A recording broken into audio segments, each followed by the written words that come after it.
Hello everyone, welcome back to our new series. Today I am going to show you how to create a new EC2 instance using some basic settings.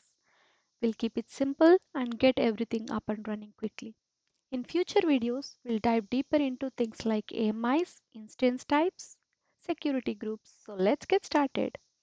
First, log into your AWS Management Console. If you don't have account, you'll have to sign up.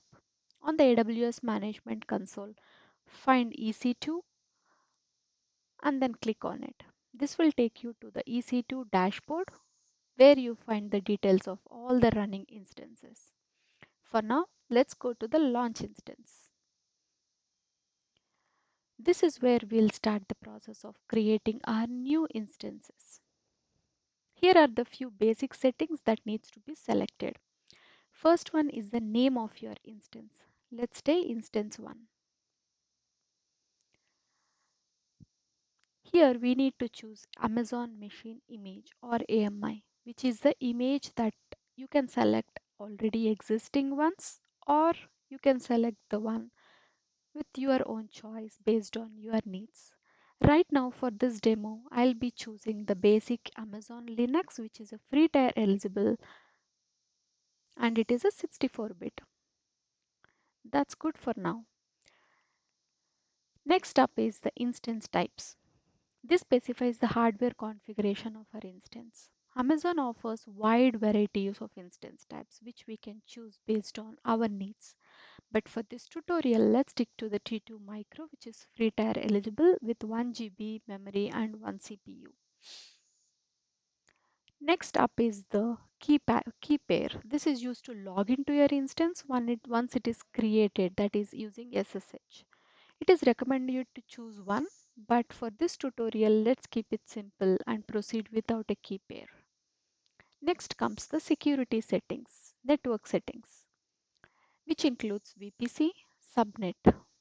I'll put it to default so that it creates a VPC and subnet by default and it is in the public network.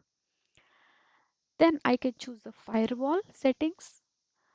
This is for setting the inbound and outbound rules for the instance, like who can access and what the instances can access outside the environment. So let's keep it create a new security group so that it creates a new security group by default.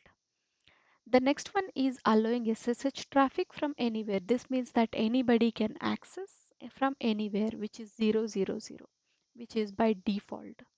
Anybody can access, and if somebody wanted to access using HTTPS, yes, you can choose that as well. For now, let's keep it the basic details. Next up is the storage. By default, the SSD would be 8 GB memory, which is more in most cases it is sufficient, but you can choose more if your application needs more memory by clicking on add new volume and choosing one. This will create new volume in the EBS, which will be chargeable based on your usage. Now we are all done with the basic settings. We can choose to launch instance, which takes some time to create the new instance for us.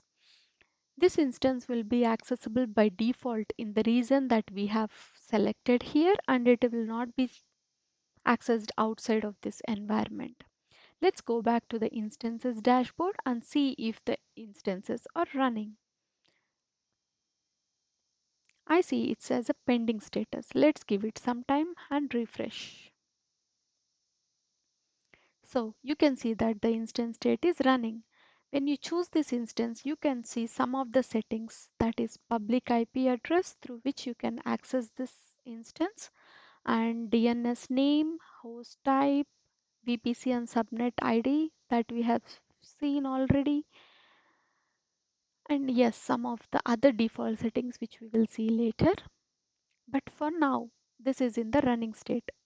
Note that AWS charges for every running state instances, but if it is in the stop state or terminated state, it will not charge anything.